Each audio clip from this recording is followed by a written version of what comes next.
In 1944, various industrialists joined together and drafted a joint proposal to establish a planned economy in India. It is known as dash plan అన్నాడు. 1944లో పలు పరిశ్రమల యొక్క యాజమానులు కలిసి భారతదేశంలో ప్రణాళికబద్ధమైన ఆర్థిక వ్యవస్థను స్థాపించడానికి ఒక సంయుక్త ప్రతిపాదనను రూపొందించడం జరిగింది.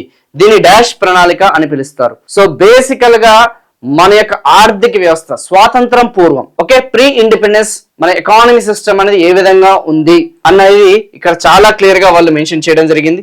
ఒక్కసారి ఆలోచించడానికి ట్రై చేయండి. సో ఇవన్నీ కూడా ప్రైవేట్ ప్లాన్స్ లో భాగంగా మీకు ఈ యొక్క క్వశ్చన్ అనేది అడగడం జరిగింది. సో పోస్ట్ ఇండిపెండెన్సే కాకుండా ప్రీ ఇండిపెండెన్స్ బేస్ చేసుకుని కూడా ఆ యొక్క క్వశ్చన్స్ అనేది మన ఆర్థిక వ్యవస్థ యొక్క అభివృద్ధి గురించి అడగడం జరిగింది. So please try to answer it. So here is the right answer. So దీన్ని మనము బాంబే ప్రణాళిక అని చెప్పేసి మనం చెప్పడం జరుగుతుంది. సో దీన్ని మనం ఏమంటాం, బాంబే ప్రణాళిక అని చెప్పేసి అనడం జరుగుతుంది.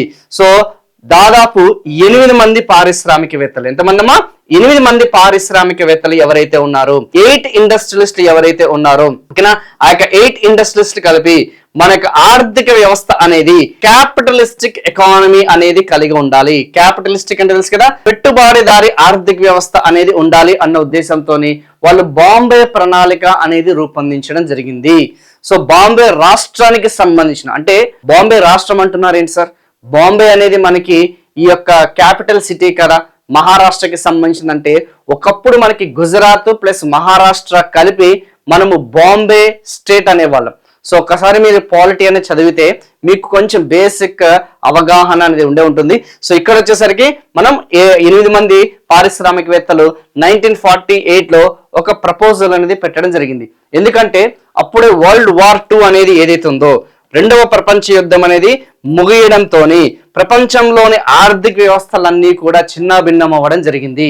కంప్లీట్ గా ఎకానమిక్ సిస్టమ్స్ అన్ని కూడా కొలాప్స్ అవ్వడం జరిగింది. మరి వాటిని రీస్ట్రక్చర్ చేయాలి, మళ్ళీ వాటిని పునరుద్ధరించాలి. సో అందులో భాగంగా మనకి కొన్ని ప్రైవేట్ ప్రణాళికలు అనేది ప్రతిపాదించడం జరిగింది. అందులో గాంధీయన్ ప్లాన్ అని చెప్పేసి ఒకటి, అందులో బాంబేకి సంబంధించిన ప్లాన్ ఒకటి, పీపుల్స్ ప్లాన్ సంబంధించిన ప్లాన్ ఒకటి, సర్వోదయ ప్లాన్ అని చెప్పేసి ఇలా 4 రకాల ప్రైవేట్ ప్లాన్స్ అన్ని కూడా వాళ్ళు రూపొందించడం జరిగింది. సో ఇందులో భాగంగా ఈ యొక్క 8 మంది పారిశ్రామికవేత్తలు ఎవరైతే ఉన్నారో దాన్ని మనం ఏమంటున్నాం, బాంబే ప్లాన్ అని చెప్పేసి అంటాం. దీన్ని మనం పెట్టుబడిదారి ప్రణాళిక అని చెప్పేసి అంటాం. అంటే వీళ్ళు ఎంతసేపు కూడా దీన్ని క్యాపిటలిస్టిక్ ప్లాన్ అని కూడా అంటాం.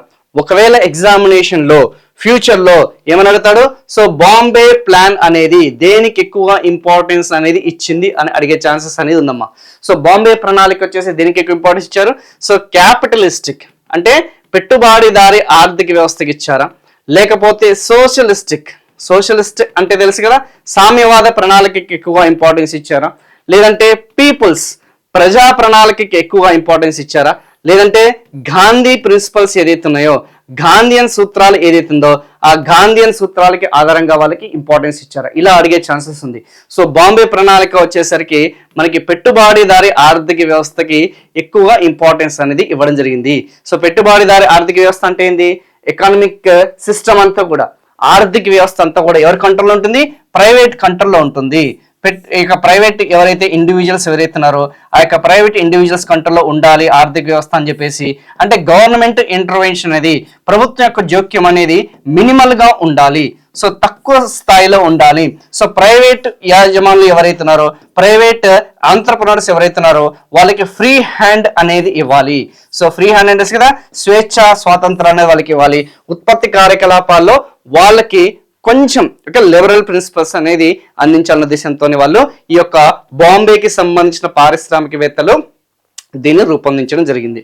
సో ఇలా మనకి కాన్సెప్చువల్ గా చెప్పే కదా, learning through MCQs or previous years questions ద్వారా మనకి సెషన్స్ అన్ని కూడా ఉండబోతున్నాయని చెప్పేసి. సో మెల్లమెల్లగా ఒక్కొక్క క్వశ్చన్ మరి మిగతావన్నీ కూడా సోషలిస్ట్ ప్లాన్ కానీ, ఆ యొక్క ప్రజా ప్రణాళికకి సంబంధించిన కానీ, ఆ యొక్క గాంధీ సిద్ధాంతాల ఆధారంగా ఉన్న ఆ యొక్క ప్లాన్స్ అనేది రాబోయే, ఓకేనా, ప్రణాళికలకి సంబంధించిన ఆ క్వశ్చన్స్ ఇంకా డీటెయిల్ గా డిస్కస్ చేద్దాం.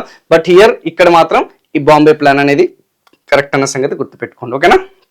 In which of the following years was new economic policy, నూతన ఆర్థిక విధానాలు అనేది ఇంట్రడ్యూస్ చేయడం జరిగింది. నూతన ఆర్థిక విధానాలు ఏ సంవత్సరంలో నూతన ఆర్థిక విధానాలు అనేది ఇంట్రడ్యూస్ చేయడం జరిగింది ఆర్ ప్రవేశపెట్టడం జరిగింది? Please try to answer it. దీన్ని ఆన్సర్ చేయడానికి ప్రయత్నించండి ఎవ్రీవన్. ఎస్, భారతదేశంలో నూతన ఆర్థిక విధానం అనేది ఈ కింది ఏ సంవత్సరంలో ప్రవేశపెట్టడం జరిగింది? Please try to answer it. Yes, the right answer వచ్చేసి మనకి 1991. 1991 అనేది ఏదైతే ఉందో ఆ 1991లో మనకి నూతన ఆర్థిక విధానాలు అనేది వాళ్ళు రూపొందించడం జరిగింది. Very very very very important. ఏంటి సార్ ఈ నూతన ఆర్థిక విధానాలు అంటే ఏంటి? సో చాలా సింపుల్గా, చాలా క్రిస్టల్ క్లియర్గా మీకు మెన్షన్ చేయడం జరుగుతుంది. 1948 నుంచి 1948 నుంచి 1991 వరకు చూసుకుంటే మనది వచ్చేసి సోషలిస్టిక్ ప్రిన్సిపల్. ఏ ప్రిన్సిపల్? సోషలిస్టిక్ ప్రిన్సిపల్స్ అని చెప్పేసి అంటాం. సామ్యవాద విధానాలు. ఏం విధానాలు?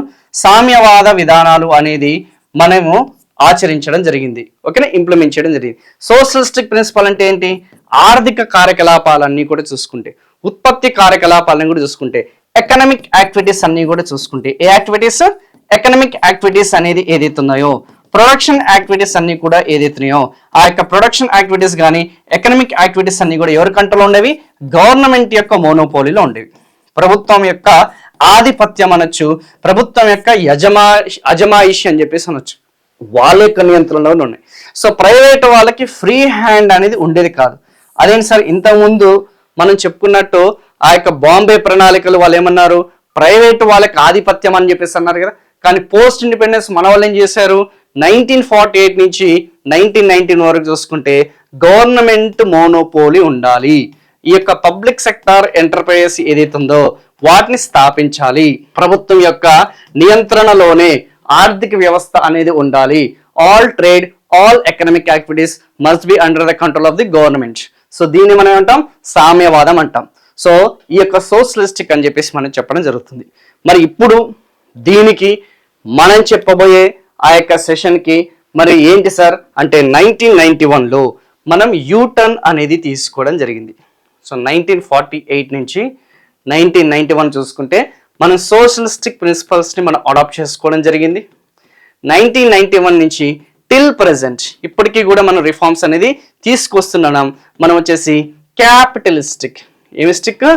క్యాపిటలిస్టిక్కి సంబంధించిన పెట్టుబడిదారి ఆర్థిక వ్యవస్థకి సంబంధించిన ఆ యొక్క ప్రిన్సిపల్స్ ఏదైతున్నాయో సిద్ధాంతాలని మనం ఆచరించడం జరుగుతుంది. సో దీన్నే మనం ఏమంటామంటే ఎల్పిజి రిఫార్మ్స్ అంటాం. సో ఇటీవల మన మన్మోహన్ సింగ్ గారు సో చనిపోవడం జరిగింది. So LPG reforms, so liberalisation, దీన్ని మనం అంటాం లిబరలైజేషన్ అని చెప్పేసి అంటాం. సరళీకరణ విధానాలు, లిబరలైజేషన్ అంటే ఏంది? సరళీకరణ విధానాలు అని చెప్పేసి అంటాం. ప్రైవేటైజేషన్, ఆల్రెడీ మీరు చదివే ఉంటారు. ప్రైవేటైజేషన్, ప్రైవేటీకరణకి సంబంధించింది. దేనికి సంబంధించింది? ప్రైవేటీకరణకి సంబంధించింది. Next one globalisation. గ్లోబలైజేషన్ అంటే మీ అందరికీ తెలిసింది కదా, ప్రపంచీకరణకి సంబంధించింది. సో ఇలా మనము ఈ యొక్క న్యూ ఎకనామిక్ రిఫార్మ్స్ అనేది తీసుకురావడం జరిగింది. న్యూ ఎకనామిక్ రిఫార్మ్స్ అనేది నూతన ఆర్థిక సంస్కరణలు తీసుకురావడం జరిగింది. లిబరలైజేషన్ అంటే ఏంది? ఇంతకుముందు ఏ పరిశ్రమ స్థాపించాలన్నా కానీ ఈ యొక్క ప్రభుత్వం దగ్గర నుంచి మనము పర్మిషన్ తీసుకోవాలి. లైసెన్సింగ్ విధానం అంటాం, రెడ్ టేపిజం అంటాం. ప్రభుత్వం యొక్క లైసెన్స్ లేనిదే ఎవరు కూడా ఏ పరిశ్రమని స్థాపించడానికి వీల్లేదు. ప్రభుత్వం వచ్చేసి పర్మిషన్ ఇచ్చేది, లైసెన్స్ ఇచ్చేది, కానీ మనకి నచ్చిన చోట ఆ యొక్క ఫ్యాక్టరీలు, కంపెనీలు అనేది మనం స్థాపించలేము. వాళ్ళు ఏ ప్రాంతంలో అనుమతిస్తారో అక్కడికే వెళ్ళి మనము ఈ యొక్క ఫ్యాక్టరీని సెటప్ చేయాలి. ప్రొడక్షన్ అనేది వాళ్ళు ఎంత చెప్తే మనం అంతే చేయాలి. ప్రైస్ అనేది వాళ్ళు ఎంత ఫిక్స్ చేస్తే అంతే మనము ఆ ధరకు మాత్రమే అమ్మాలి. విదేశీ టెక్నాలజీ దిగుమతి చేసుకోవాలన్నా కానీ లైసెన్స్ అనేది తీసుకోవాలి. వ్యాపారం చేయాలన్నా కానీ విదేశీ లైసెన్స్ అనేది ప్రభుత్వ లైసెన్స్ అనేది తీసుకోవాలి. ఎగుమతులు చేయాలన్నా, దిగుమతులు చేయాలన్నా, వ్యాపారం చేయాలన్నా ప్రతిదీ కూడా ప్రభుత్వం యొక్క లైసెన్స్ తీసుకోవాలి. కానీ 1991 తర్వాత ఆ లైసెన్సింగ్ సిస్టమ్ అనేది, ఏ సిస్టమో ఆ లైసెన్సింగ్ విధానం అనేది పూర్తిగా రద్దు చేసి దాని స్థానంలో ఇప్పుడు ఏం చేశారు? పర్మిషన్, జస్ట్ మీకు గవర్నమెంట్కి ఒక ఇంటిమేషన్ ఇస్తే సరిపోతుంది. ఇప్పుడు ఏదైనా ఫ్యాక్టరీ పెట్టాలన్నా, కంపెనీ పెట్టాలన్నా, ఇండస్ట్రీ పెట్టాలన్నా జస్ట్ గవర్నమెంట్కి ప్రయర్ ఇన్ఫర్మేషన్ ఇచ్చి మేము పలానా ప్రాంతంలో పలానా ప్లేస్లో మేము ఇంత ఇన్వెస్ట్మెంట్స్ పెడుతున్నామని చెప్పేసి వాళ్ళకి ఒక ఇన్ఫర్మేషన్ ఇస్తే సరిపోతుంది. కానీ ప్రభుత్వం వచ్చేసి కంట్రోల్ చేయదన్న సంగతి గుర్తుపెట్టుకోండి. అలా లైసెన్సింగ్ సిస్టమ్ని కంప్లీట్గా వాళ్ళు అబాలిష్ చేశారన్న సంగతి గుర్తుపెట్టుకోండి. రెండోది ప్రైవేటైజేషన్, ప్రైవేటీకరణకు సంబంధించింది. ప్రైవేటీకరణ అంటే ఏంది? ఇందాకే చెప్పాను. 1948 నుంచి 1991 వరకు చూసుకుంటే మన వాళ్ళు సోషలిస్టిక్ మీద ఎక్కువగా ఫోకస్ చేశారు. గవర్నమెంట్ మోనోపోలీ ఉండేది. సో 1991 నుంచి టిల్ ప్రెసెంట్ ఏం చేశారు, ప్రైవేట్ వ్యక్తులకి, సో ప్రైవేట్ ఇండివిజువల్స్ ఎవరైతే ఉన్నారో వాళ్ళకి ఫ్రీ హ్యాండ్ అనేది ఇవ్వడం జరిగింది. So now they can enter into any sector. ఓకేనా, ఏ రంగంలోనైనా సరే వాళ్ళు ఎంటర్ అవ్వచ్చన్న సంగతి గుర్తుపెట్టుకోండి. So next one globalisation. ఇంతకుముందు మనం ఏదన్నా వస్తువులు దిగుమతి చేసుకోవాలంటే టారిఫ్లు విధించేవాళ్ళు, ట్యాక్సెస్ని ఇంపోజ్ చేసేవాళ్ళు, పన్నులు అనేది 100% అని 200% అని 300% అనేది మనము ఇంపోర్ట్ డ్యూటీస్ కానీ కస్టమ్స్ డ్యూటీస్ అనేది ఇంపోజ్ చేసేవాళ్ళు. ఇప్పుడు ఏం చేశారు, ఆ యొక్క ట్యాక్సెస్ అనేది ఏదైతే ఉందో వాటిని తగ్గించడం జరిగింది. సో మన యొక్క ఎకానమీ సిస్టమ్ని ప్రపంచం యొక్క ఆర్థిక వ్యవస్థతో లింకప్ చేయడమే దాన్ని గ్లోబలైజేషన్ అని చెప్పేసి అంటాం. 1991 కంటే ముందు, ప్రయర్ టు 1991 గ్లోబలైజేషన్ అనేది ఉండేది కాదు. ఫారెన్ ఇన్వెస్ట్మెంట్స్ మనం అంతగా అలౌ చేసేవాళ్ళం కాదు, డిజలౌ చేసేవాళ్ళం, లిమిటెడ్ మాత్రమే, పరిమిత స్థాయిలో మాత్రమే. అలా మనకి దీన్ని న్యూ ఎకనామిక్ రిఫార్మ్స్ అని చెప్పేసి మనం చెప్పడం జరుగుతుంది. ఏమంటామా, న్యూ ఎకనామిక్ రిఫార్మ్స్ అనేది చెప్పడం జరుగుతుంది. అలా 1991లో ఇంట్రడ్యూస్ చేశారు. దానికి కర్త కర్మ క్రియ వచ్చేసి మన్మోహన్ సింగ్ అండ్ పివి నరసింహారావు. అందుకే దీన్ని మనం రావ్ సింగ్ సంస్కరణలు అని కూడా అంటాం, రావ్ సింగ్ రిఫార్మ్స్ అని చెప్పేసి అంటాం. ఈ రోజు మనం ఇలా ఈ యొక్క సిస్టమ్స్ ఆన్లైన్ ద్వారా మనం క్లాసెస్ వింటున్నాము అంటే దానికి ఆద్యం పోసిన వ్యక్తులు ఎవరంటే వీళ్ళే. సో ఒకప్పుడు ఎకానమీ సిస్టమ్ అంతా కూడా గవర్నమెంట్ కన్సర్న్లో ఉండేది. ఇప్పుడు కొంచెం ప్రైవేట్ పరం అనేది చేసి దాని ద్వారా ఆ యొక్క ఫ్రూట్స్ అన్ని కూడా, ఫలితాలన్నీ కూడా అందరికి వచ్చే విధంగా చూసుకున్నారు.